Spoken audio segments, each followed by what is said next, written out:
Welcome to the Total Boss Podcast, and I'm your host, Cristiano Green, a podcast where we talk about finding fulfillment through self-development, being a leader of your own life, and getting the most out of it as well. Tenacity, originality, talent, authenticity, and being legendary. It's all about living your best life.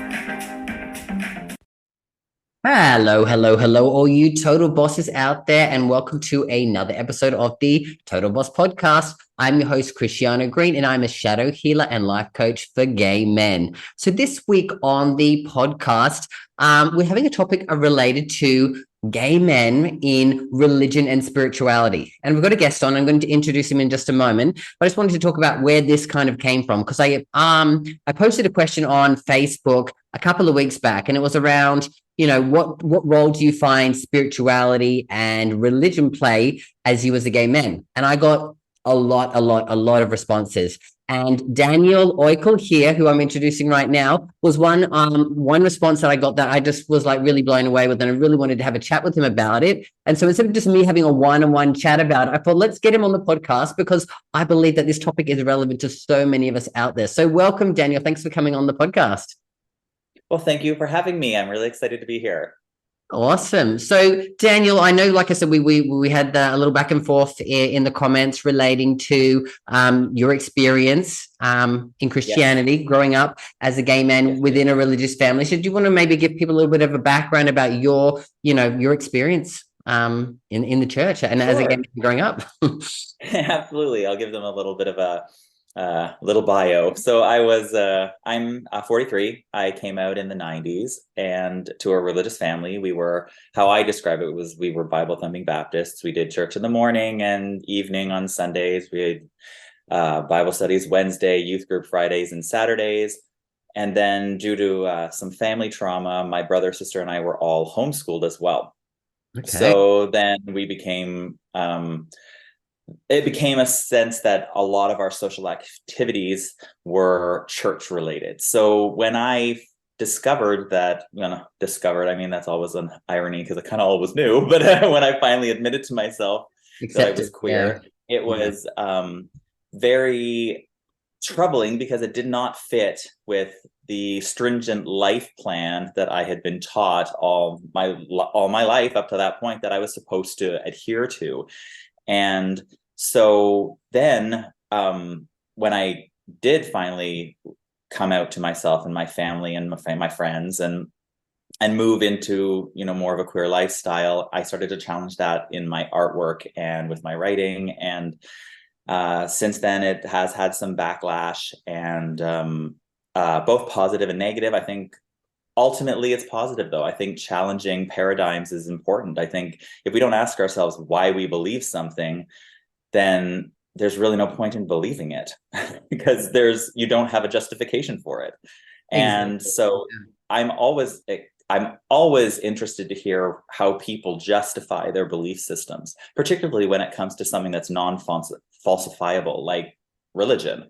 So since you can't prove that it's false, you can't prove that it's true, then it's like, why do you get to that conclusion that you believe this? So since I got to the conclusion that I didn't, it was interesting to hear that some people still do. They still end up with a queer life and a religious life, not just a queer life and a spiritual life. So that's sort of where it stemmed with the Facebook discussion was not really between me and different people as far as arguing goes. I try to limit that these days. I'm a little more mature than I was when I was younger, and I thought that I could just battle everything forward, on social media, especially back when it first came out, right? You go in there with the big fist and then see if I can bang it all down, and that it doesn't always work. And you usually get to people that are going to agree with you, and you don't end up convincing anyone of your opinion when you just go in with a heavy fist. So I'm more nuanced these days, let's put it that way. So I didn't go on to all the different things and say all the things I was thinking when I had different people's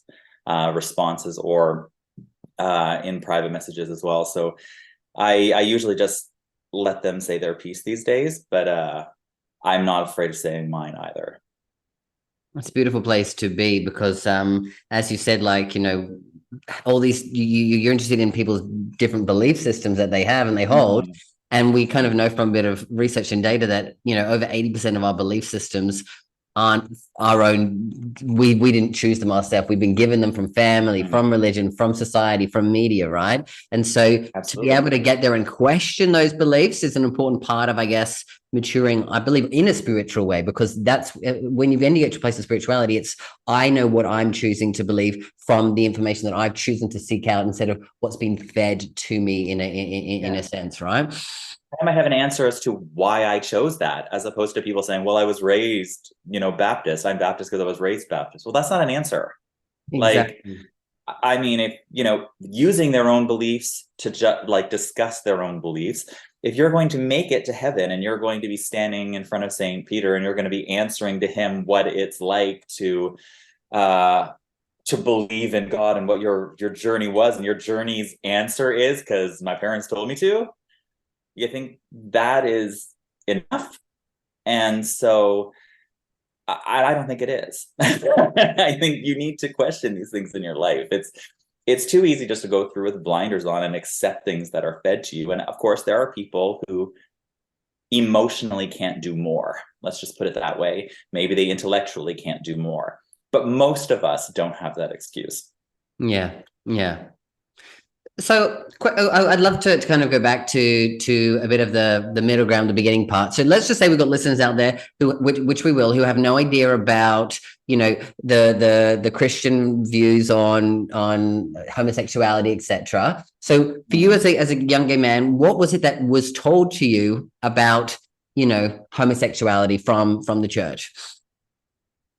For us growing up, my parents were they were very intellectual people to start with. So although we were surrounded by a very staunchly religious community, and my parents did, reflect that back, they themselves were willing to challenge and be thoughtful and stuff. So on one hand, I got a very loving message from my parents that they will love me no matter who or what or whatever I am, but gay was never one of those options, right? And you So saw you that had as this yeah, it was kind of not discussed. I remember my mom coming back from the hairdresser and she would discuss her pink hairdresser, and I had no idea at like 9 years old what a pink hairdresser was. And I'm envisioning someone who's like pink or has pink hair or only of wears course pink. And that's I'm like, the thing. what? And I don't understand that that's slang for gay. And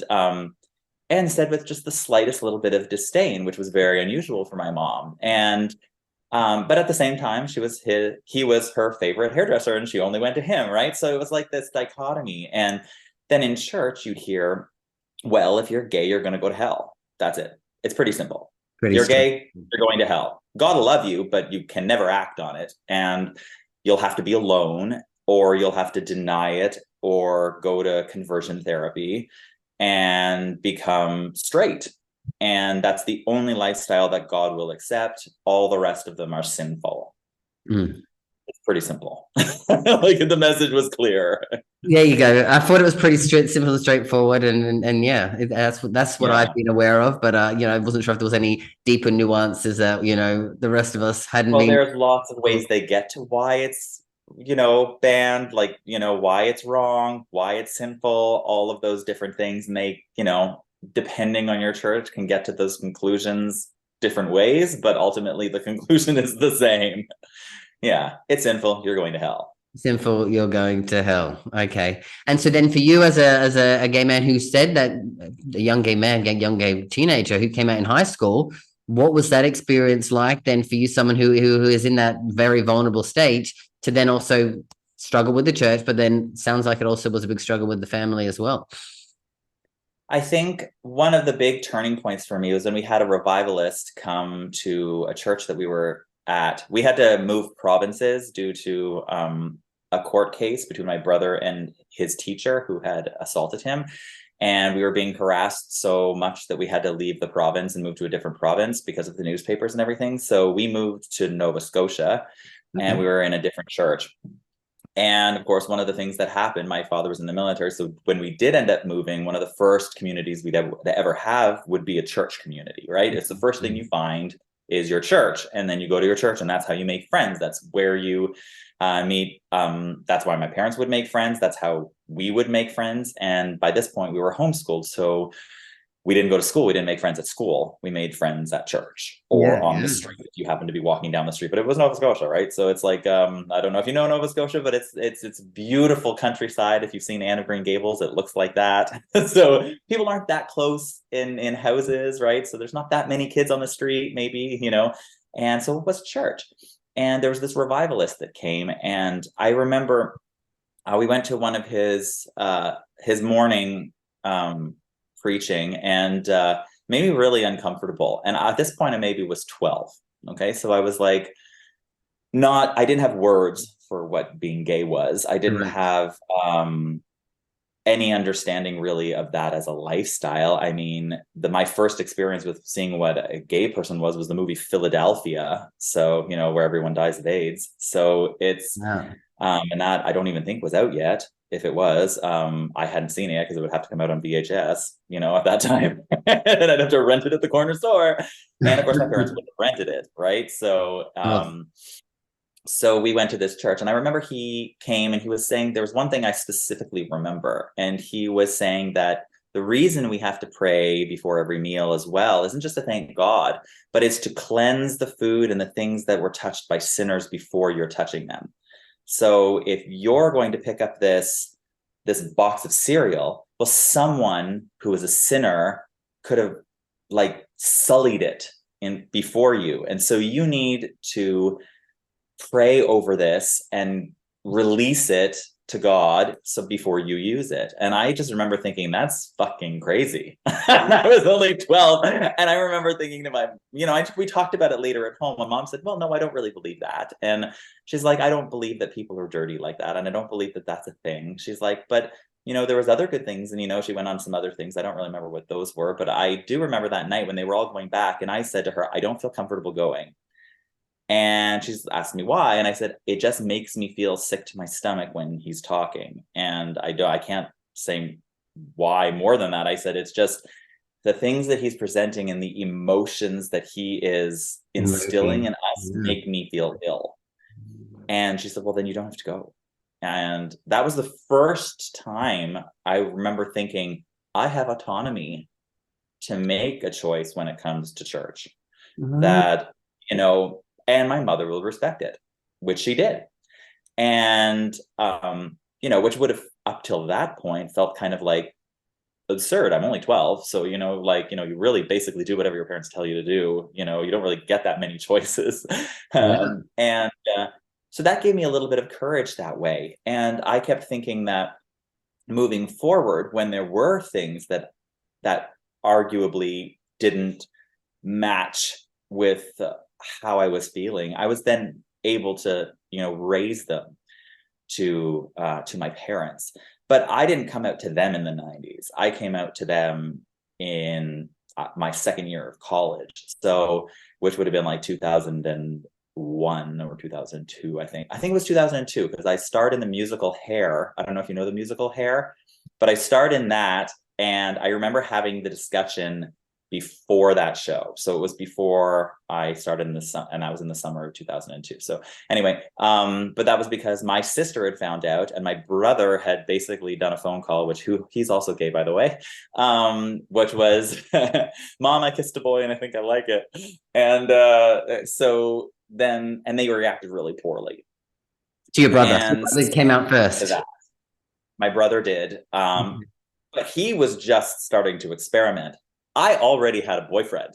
I just wasn't living at home. You just you know, so he told them the first time he experimented, and I had already been seeing people for like at that point 5 years. So I just felt that, and I remember when my mother asked me, because my sister made me promise to her that when she found out that I wouldn't lie to them if they point blank asked me. And I said, okay, if they point blank ask me, I won't lie to them.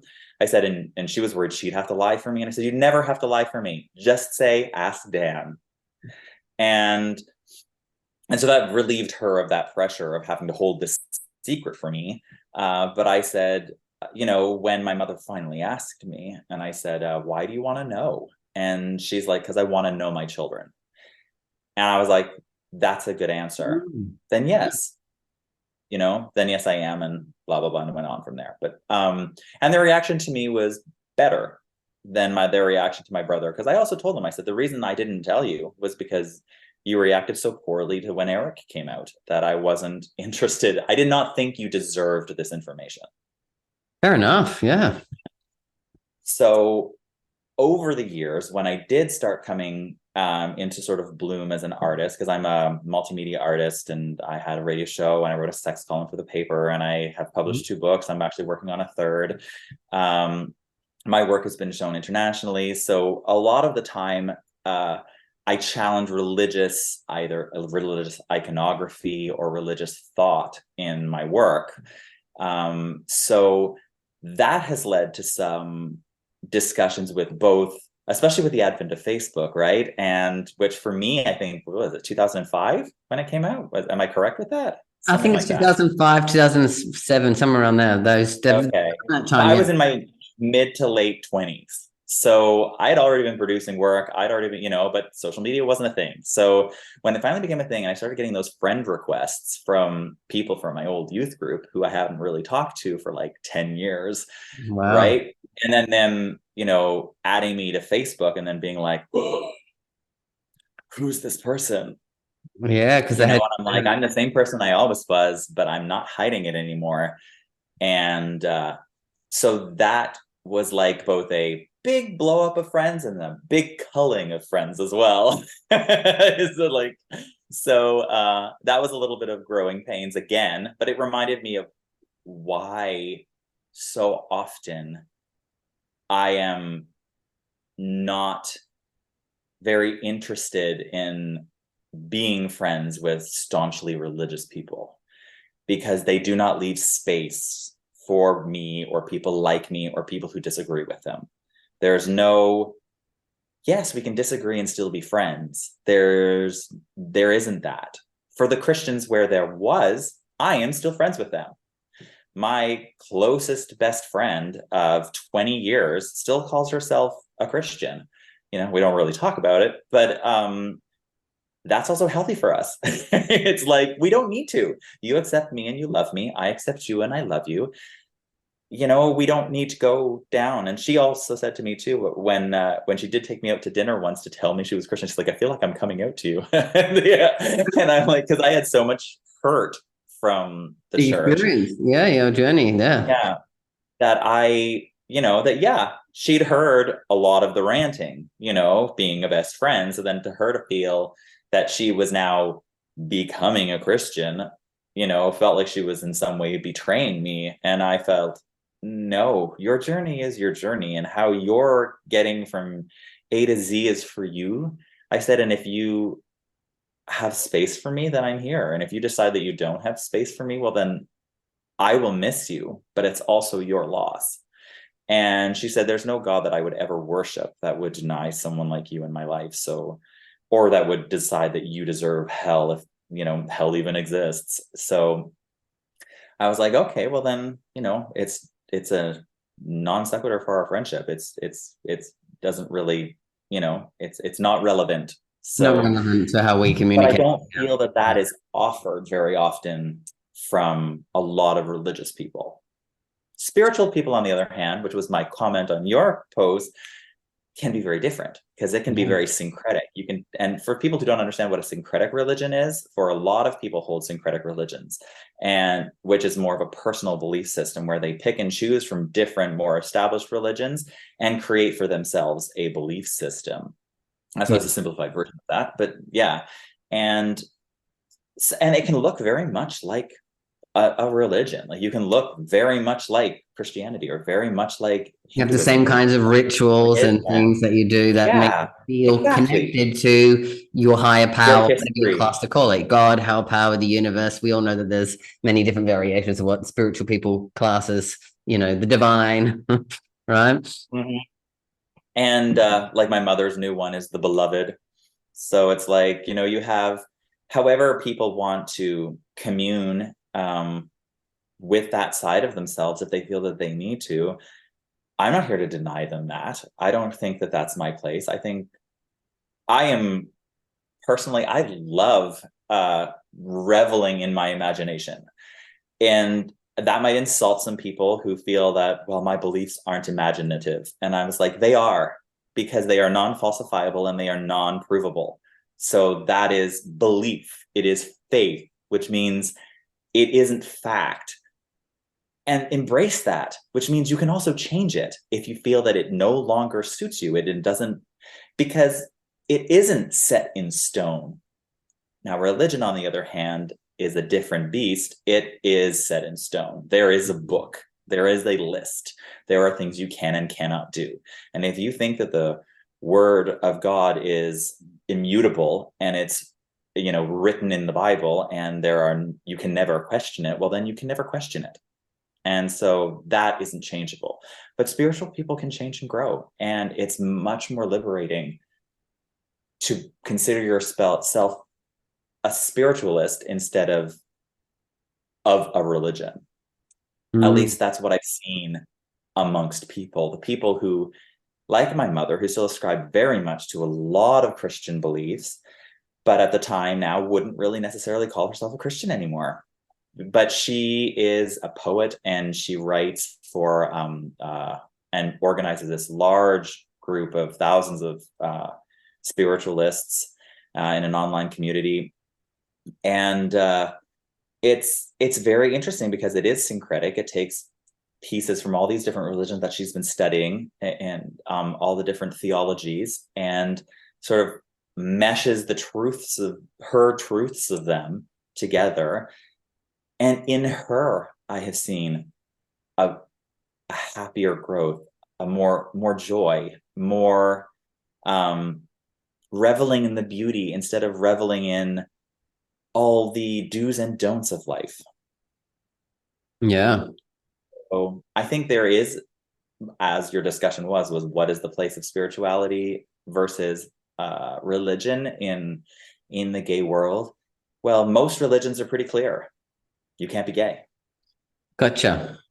So what do you say to those people and say, like, you know, yes, that was the past, this is now, things have changed, yada, yada, yada. And they talk about how, you know, because you hear people who will say, yes, definitely, that was the old things of the past, but things have changed. So what do you say to those kinds of people who will say that? I mean, I have no idea about what how easy it is for the word of God in the Bible to be changed, but, you know, maybe you can enlighten us a little bit more on that kind of a topic. Well, I think that that stems from an idea that you can evolve the Bible. Well, that would not be a Baptist idea. That is not something a Baptist would consider. And although, you know, now women can speak in church, the Bible says they can't. You know, there's plenty of things in the Bible that we do not adhere to or we did not adhere to as Baptists. But so that they already did pick and choose, to be fair. So to say that we're now no longer choosing the homophobia, it's fine and dandy. It's all happening because there are fewer people attending your churches, and you realize that more and more people know gay people or trans people or non-binary people, and they are not seeing the love at the churches. And so if you want people to fill in those seats and you want people to pay into those coffers, because ultimately that's what religion is, it's a business. And it's one of the most money-making businesses on the planet. Do not deny it. It's the truth. So whether that hurts people's feelings or not is kind of irrelevant. It's just a truth. It makes a lot of money. Now, some of that money goes back to charities. Some of it does not. Some of it goes to the pastor. You pay the pastor, you know, you have a giant building in downtown Montreal, you know, it's like, it goes to all of that stuff too. So it is a money-making business, and they need to fill in those seats. And if nobody's going to be showing up, then that church is going to close. So they're just responding to pressure. So they'll change their theology when it suits them, which shows that they don't have much conviction in their theology to start with. Business, yeah. Yeah. Because if you're willing to change it based solely on attendance, which is ultimately what most of them are changing it for, is to get more people interested in their religion, because they're realizing, particularly I can speak of North American and European cultures, we're becoming more and more accepting of variety in the gender and human expression of sexuality. So the church really isn't. So you get this, brunt where the head of the church butts up against the head of, what is considered acceptable in society now. And homophobia is not considered acceptable. And even though it is rampant, let's not get it wrong, it's rampant, but it's kind of like a social faux pas. Like, you kind of keep it to yourself. If you're a homophobe, you shut up, but churches can't do that, right? Their whole thing is to preach. So they want to try to change the dialogue so they don't have to preach about that specific thing anymore, by just avoiding it most of the time, or saying you're all welcome. And when you say, well, what about me? You're welcome too. We love everyone here. Great. Well, what does the Bible say about, my lifestyle? Well, that's a different discussion. Well, yeah. So I'm not really welcome as I am. I'm welcome to come and pay your money, but not welcome to really got it. Welcome. Fill in the seat. Be the here. Table. Yeah. Yeah. But not really as I am. So you I noticed through reading your comments, one of the things that you made clear, which I think is quite obvious for a lot of people, is that religion and religious scripture was written by straight white men.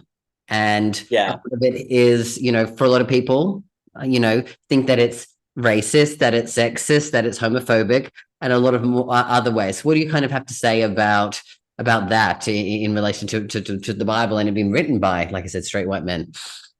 Yeah. Well, I think arguably too, it's too limiting to say just straight white men, but straight men generally. I mean, a lot of it stemmed in the Middle East as well, although it's been translated and spread over most of the white world, particularly speaking of Christianity. And the philosophy and control of the church is definitely white centric. So that is more where I was leaning with that. But if you actually go back into like the Bible, it was Middle Eastern, generally speaking, North African. But anyway, that little part aside, straight men, absolutely. It was men. All of the people writing for the Bible are basically men, or they were in charge of eliciting the control of what actually ended up in the Bible during the Council of Nicaea. It wasn't women. It wasn't minorities. It wasn't anyone who wasn't in full power and control.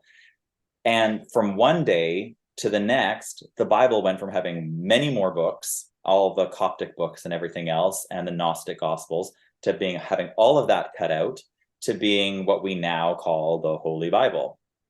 And, it was absolutely used to control anyone of any dissenting view, or anyone of any sort of meekness, let's put it that way. So women, children, minority races, queer people, anyone of difference was used. The Bible, particularly, I can speak to that religion, was used to control those subgroups and get them in heel. That's why women were not allowed to talk. That's why women still can't be priests in the Catholic Church. You want to say that we've advanced. You want to say that God made everyone equal, then why can't women be priests? That's a simple fucking question. And their answers are all crap. And it's all sexism. That is so simple. Just the one. You don't have to go very far to find more of that. So, and I don't see any difference for my Muslim female friends or my Muslim queer friends. I feel that although I can't speak much to that religion outside, I'm just an outsider in it, but I've seen them suffer with it. And I remember one actress who was Muslim that I was acting with, and we were doing the children's hour, and she has to play this woman who I don't know if you know the show The Children's Hour, but it's a very old play, and it was the movie Shirley MacLaine and Audrey Hepburn. You can watch the movie for people at home who's like, I can't go to see a play, but you can watch the movie. And it's these two teachers in an all-girls school, and this one girl starts a lie about the two teachers being in love, and it turns out that one of the teachers is in love with the other one. But she didn't play the one that was the lesbian; she played the other one, and she was so anxious on opening night because her parents were coming, and she wasn't even the lesbian, the queer character. She just had to love the queer character enough to say, I accept you, basically. And just that was so intimidating for her to present in front of her parents that I was like, oh, I see you. I can see you. I know you. I was like you. I get it. I was like you. I may not know the ins and outs of your religion, but I've been where you are.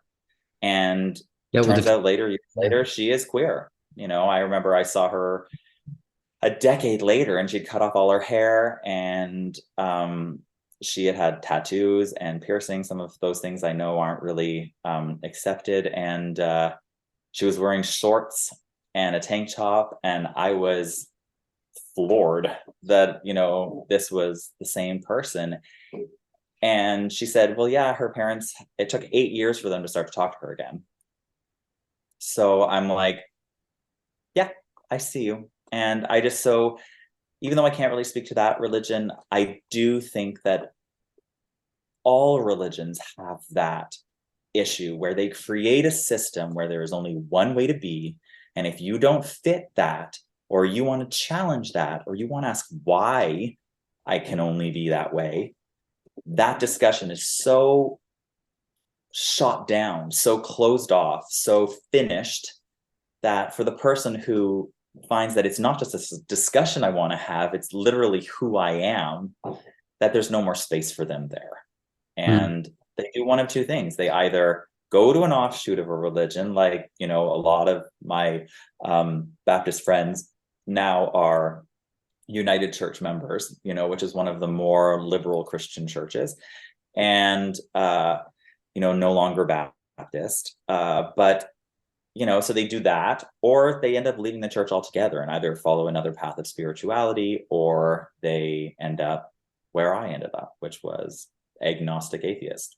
So it just depends on, but once you start to challenge a religion at its core root of silencing the questions, silencing the challenges, not allowing a discussion for things, saying it's like, this is how it is, and there's no discussion to be had about it. For people who don't fit that, or people who love someone who doesn't fit that, that's never going to be enough. So they're going to keep challenging it. Even if they go to that church till they die, they're never going to feel the same way they did about it before they started having these challenges.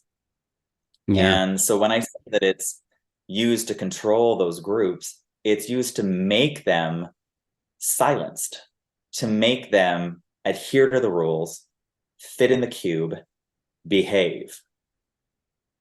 And when you look at who's in charge of that, it's men. Yeah. Most of the world's problems come back to misogyny.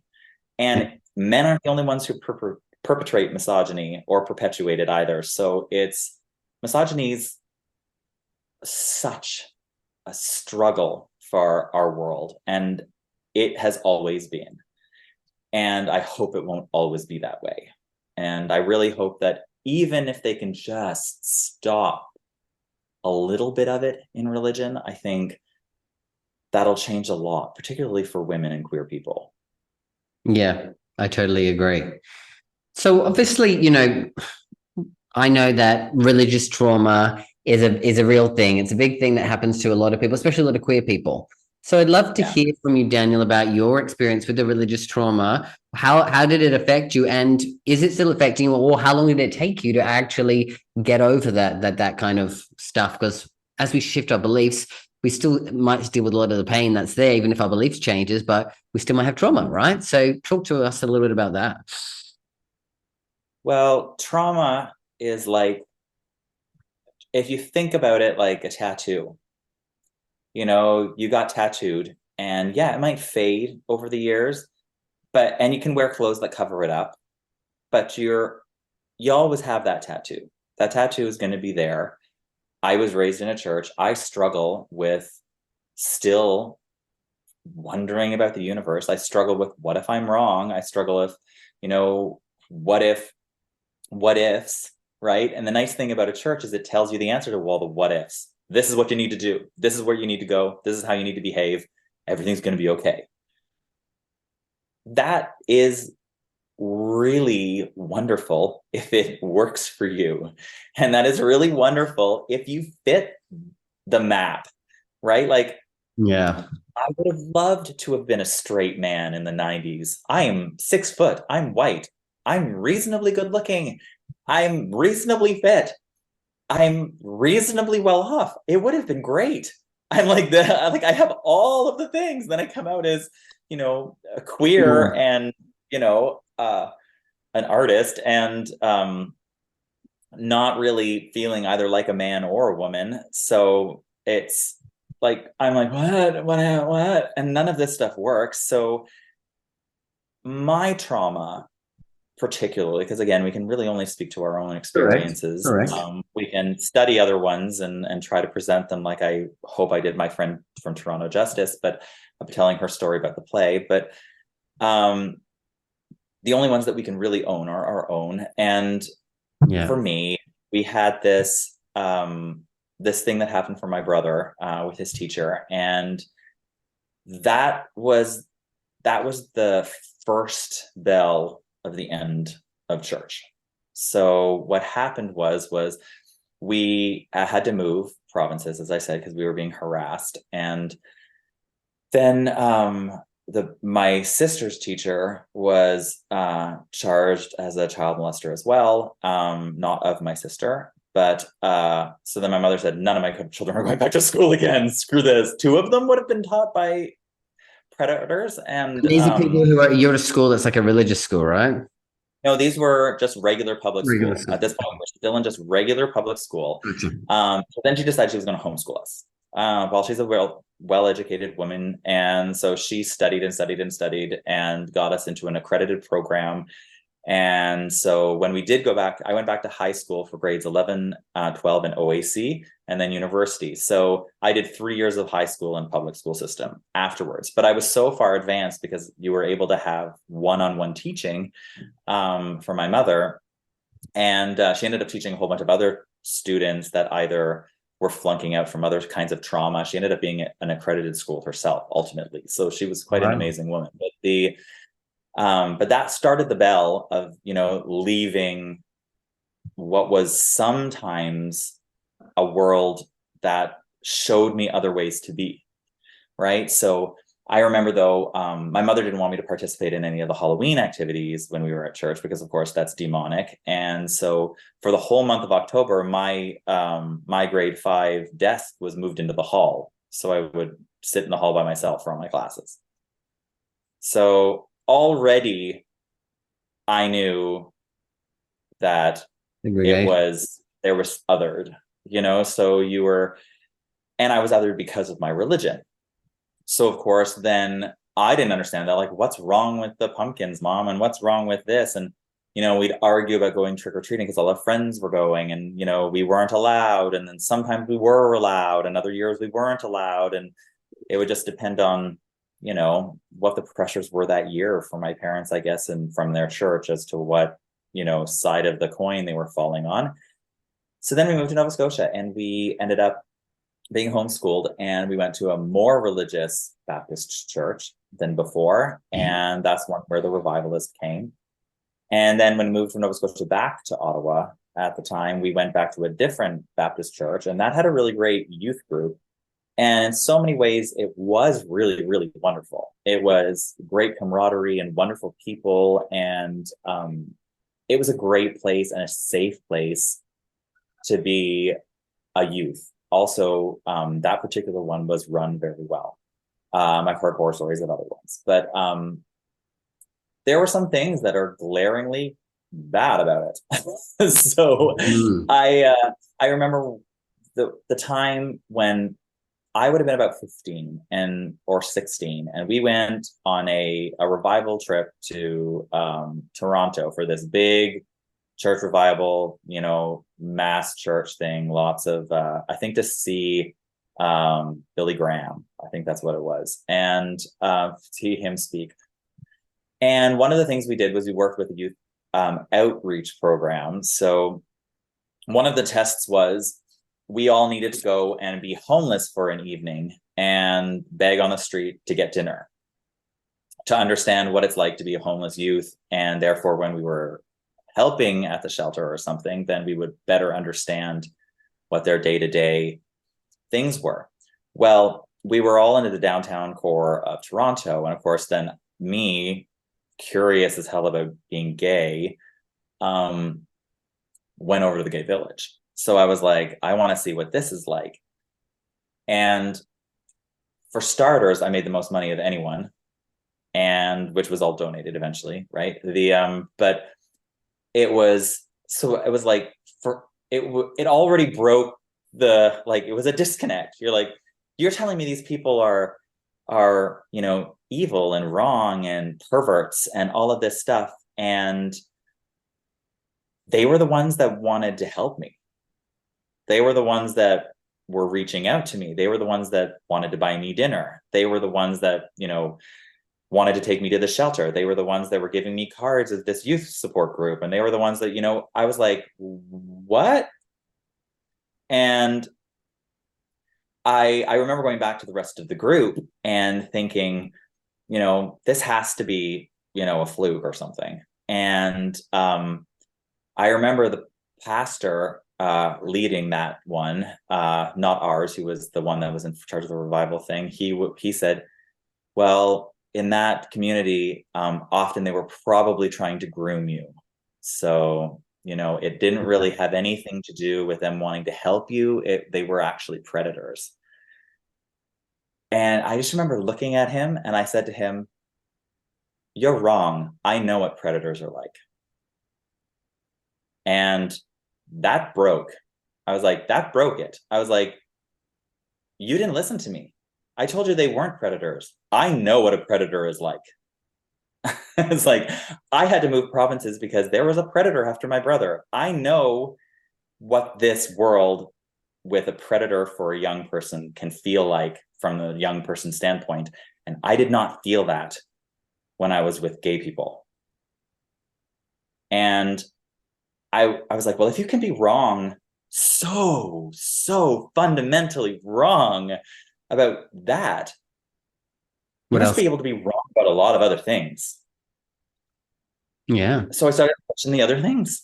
And of course, then I went into a big rebellious depression stage, which a lot of teenagers do, to be fair. That doesn't necessarily have to do with religion, but mine really did have a lot to do with religion, and I acted out. And then eventually I left home and went to university, got out as soon as I could. And the reason I wanted to leave home was because I did not feel like I could actually explore my sexuality with my parents around. I did not feel like it was a safe environment to do that.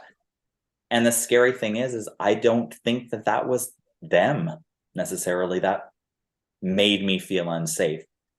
It was that they were part of a group that made me feel unsafe. And just them holding that title over their head saying, I'm with, so-and-so, I'm this kind of person, I believed them. So it's like, well, if they're like that, then you must be like that. And so I really can't feel safe with you. And when I started going back as a younger adult, challenging it with my art and stuff in my early 20s, and I did a show called The Corruption of Flesh, which was all about demystifying often Celtic religions, but I was also going into the whole realm of where modern religions are from, and both an installation art and a live performance and a book, and it was a whole thing. And then I was on the cover of Extra, which was a big gay broadsheet magazine, and on the top I was in a crown of thorns, and I had multiple arms, and I was correcting the crown of thorns, and it was bleeding down my face. And then inside I had the stigmata, and I was with a halo and a hairless dog, and it was all done up like iconography for the show. And that was the first time I really pushed a button that was really public, that got a lot of backlash.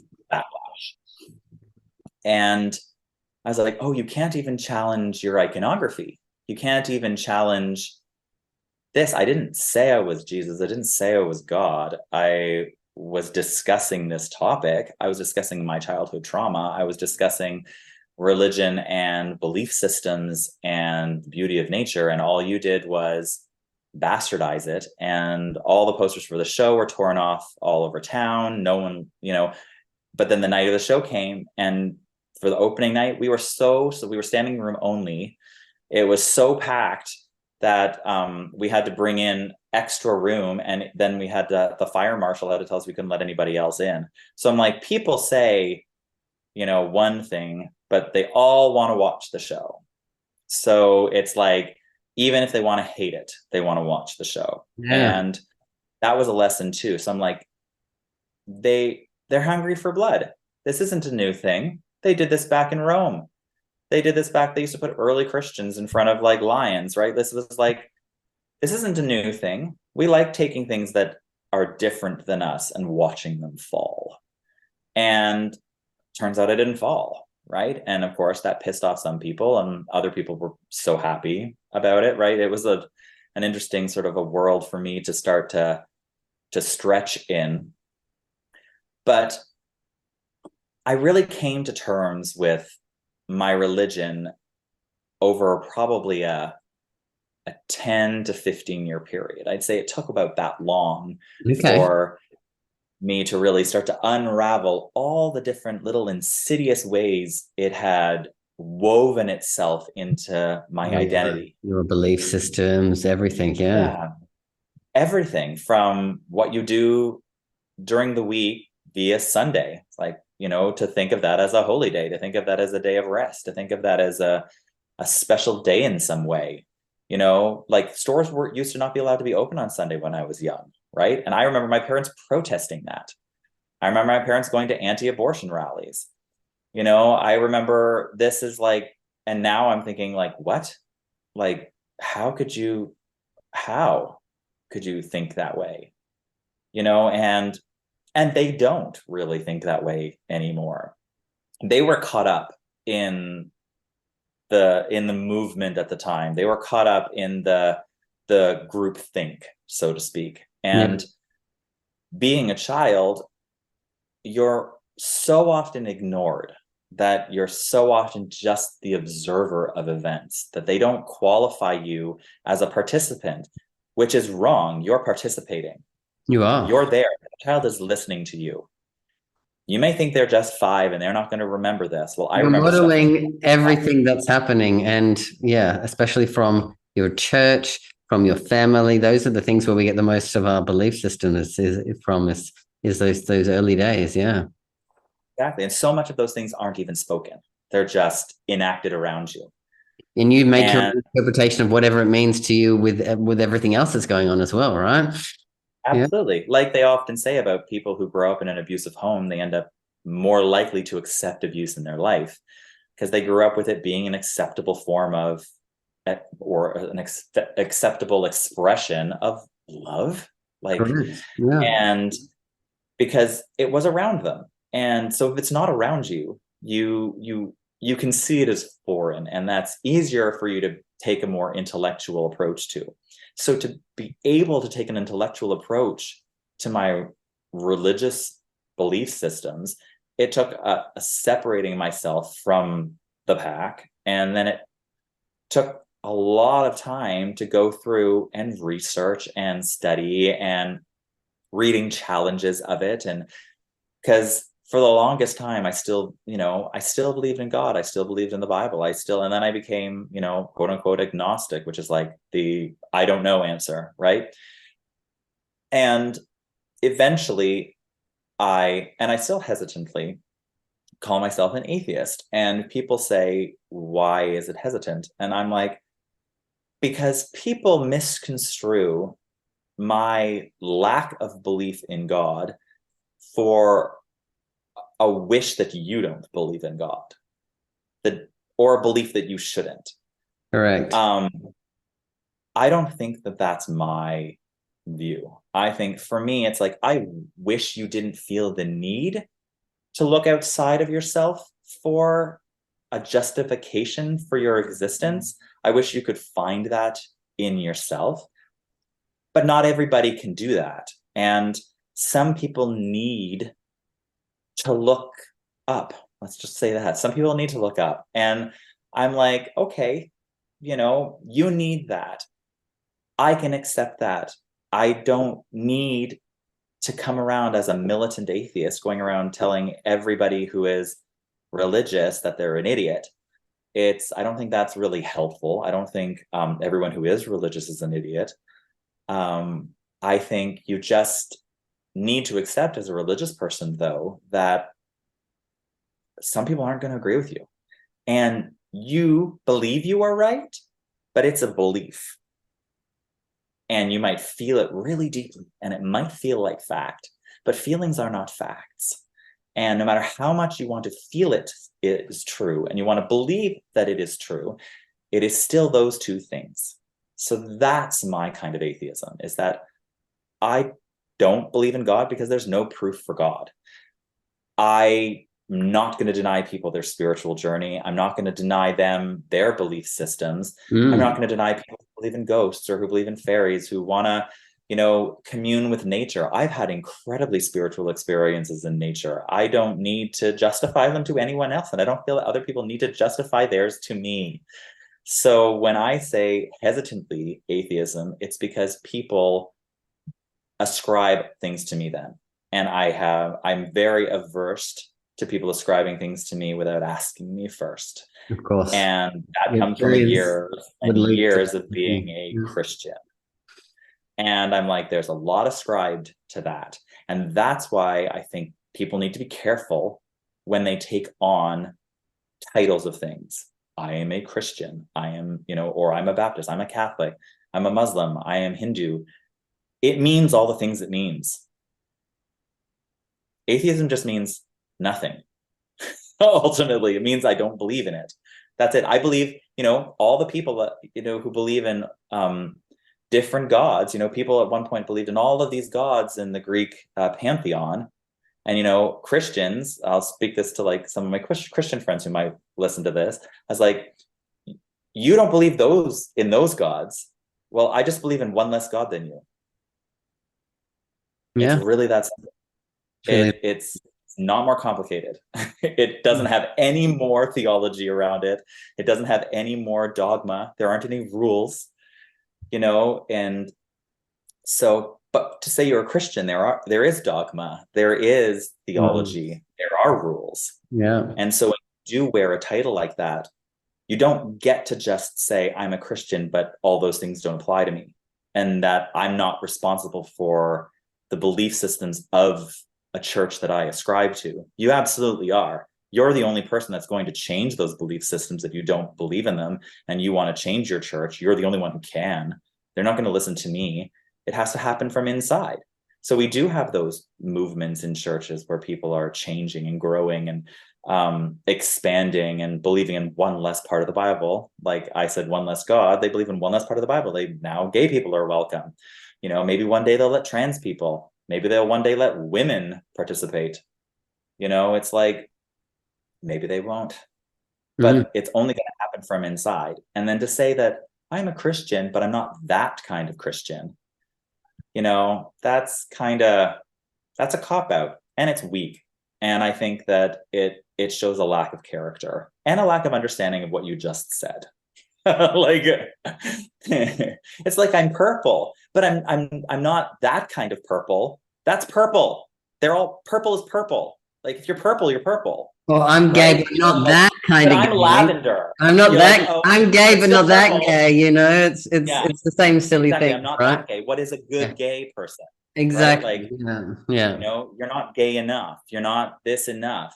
We do this in every Am community. I too much or am I not enough? These are the questions that we get asked by, and it happens because of the, like I said, the segregation, the you're not right, you're wrong. This stuff that we talk about with religion, society, with the media, that makes us question those two major things, right?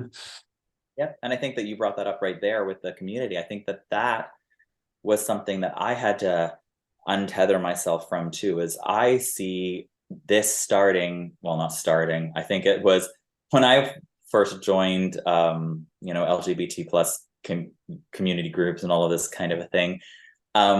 We didn't have rights. So it was like everyone's, nose was to the grindstone to get basic rights. We weren't really as infighting as I see now. And I see the pigeonholing, which using the acronym alone gets larger and larger and larger. And I'm not affronted by having people being able to see themselves in the acronym, but the acronym will never be long enough. It will never be long enough to include every variety of person. So there's always going to be someone who does not feel included, because what you're doing is you're creating very small categories with rules. To be gay man, you have to be this. To be, I say I'm queer. That bothers people. I don't really very much like saying I'm a gay man because I don't really feel that much like a man. I don't know what being a man is. I don't feel like a woman either. I don't think I'm trans. I'm queer. So I'm like, I'm queer. I'm who I'm I am. Daniel. I'm Daniel. Yeah. And so I really don't like, I use he, him pronouns. It's, I always have. I'm not planning to change that. I'm not going into those things. What I'm trying to say is that you have the people who want to put everyone in a category. Into a It's box. like I have all these jars on my shelf. There's the lesbian jar, there's the bisexual jar, there's the demisexual jar, there's the trans jar, there's the non-binary. You have to fit into one. Well, what if you don't? What if you fit in multiple jars? Right? It's like, how do I fit into the community? And this we learned from other organizations. We learned that you have to make a rule book for people to follow so that they know how to walk down the road, basically. It's like, how to walk your life as a Christian. These are the rules. How to be in the gay community. These are the rules. There are no rules. That's a lie. There's no categories long enough that are going to fit every single person. And there's no way that we can express the breadth of human experience. And one of the biggest beauties I see as a potential possibility for the queer community or the LGBT plus community or the rainbow community, I kind of prefer the rainbow community because I think it kind of just says like nothing. It's like if you consider yourself part of it, you're part of it. That's pretty much it, right? Like we don't need gatekeepers.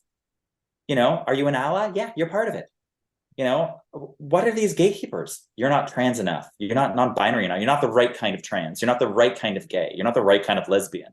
You're a gold standard lesbian or a silver standard. Like what? Yeah, It's yeah, gross.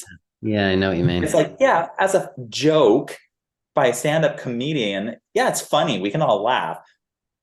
But you get serious about it, and people do, and they really invest in these labels. And one of the things I really loved when I first came out was I thought that there were no more labels I had to ascribe to. I thought I could just be me. And I'm seeing this dangerous trend in our communities where that's changing, that you need to ascribe to this label. Like I've had so many people try to label me. I'm kind of, have a following on TikTok, and I challenge lots of different things there, and but I do it in a sort of comedic voice, and I have a lot of people in the comment section, or a lot of people in the things like, are you this? Do you consider yourself that? Blah, blah, blah, blah, blah. I'm like, for starters, I'm not meat for you all to be eating and biting on. I'm not a bone to gnaw at. I can choose how much of myself I'm going to share with you, and you're not entitled to anymore. On top of that, I don't need to be any of those things. I don't need to be just those things. And I think that that was one of the things that I struggled with coming out of. That was a damage from my religious upbringing, was this feeling that that's not true, that you do have to ascribe to something, that you do need to be a part of a group. You need a label. You are Christian, but we weren't just Christian, we were Baptist. So, it was like, other Christians like Catholics, they're not Christians. You're Lutheran, well, you're not a Christian. The only real Christians are Baptists, right? I see that same dialogue in our communities now. And you're not enough. You're not this enough. You're not doing it right. And we need to stop that. That's not right. We need to say, if you consider yourself part of our little umbrella, you want to come in out of the rain under our umbrella, then you're welcome to come in out of the rain, however you are. Yeah. And that's the community that I want to be a part of.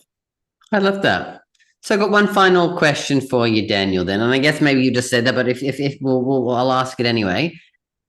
For young people out there, or for anyone really who's part of the rainbow community, who is, maybe questioning their religion or going through these kinds of experiences, or even questioning spirituality, what advice would you give to those people out there? Oh, that's a hard, because it's everyone's different and everyone is in a different place. But if I can make it relatively universal, I would say you are worthy of all the things that bring you joy. You're worthy of being loved, and you deserve to have as good of a life as you can give yourself. And if there are things that are holding you back from that, or there are people that are holding you back from that, or people who don't want that for you, then sometimes those things or those people need to be parted with. And it is really hard. But it doesn't matter that it's hard. The universe doesn't care that it's hard.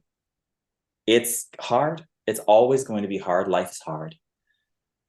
But it's so much better when you can go to bed liking yourself, and you can go to bed in a place where you feel at peace with who you are. And if you can find that, however you need to find that, if you can find that, take it, hold it, go for it. If that's in your identity, if that's in your religion, even if you find a place that bridges all of it, go there. I don't want to deny people what they need to find their joy. And I don't want to be the kind of people that try to deny me joy and love in my life as a man who's been married for 19 years. So it's like, I'm very happy with my life, and a life that I never thought was ever going to be for me. And I never thought that I was ever going to be entitled to. And I was really wrong. And for that young person who's listening, who doesn't know what they're doing, or they're in their house, particularly someone who's too young to not be out of their house, and they're still in their house, and it's a house that doesn't feel safe. There are houses that are safe, and there are people out there who will love you, and you can come and stand under our umbrellas with us out of the rain. We're waiting for you. Yeah. Beautiful. Such sage advice, Daniel. Yeah.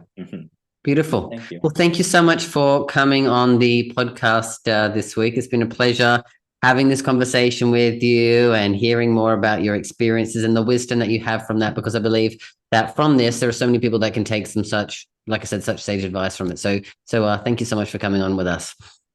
Well, thank you for having me. I feel honored. You are so welcome, Daniel. And for the rest of you out there listening, if you have any questions or reflections or thoughts, feel free to, comment below, or send, me a message. Of course, we only want to, come from a place of love. So if you want to spread hate, you can do what you like. We can't stop you, but just know that we're probably not going to respond to that kind of response. We only come from a place of love. So knowing that, if you want to share with us, we'd love to hear whatever you have to say. And I'll be back next week with another episode. And until then, always remember that you've got this, And I've got you. Bye for now.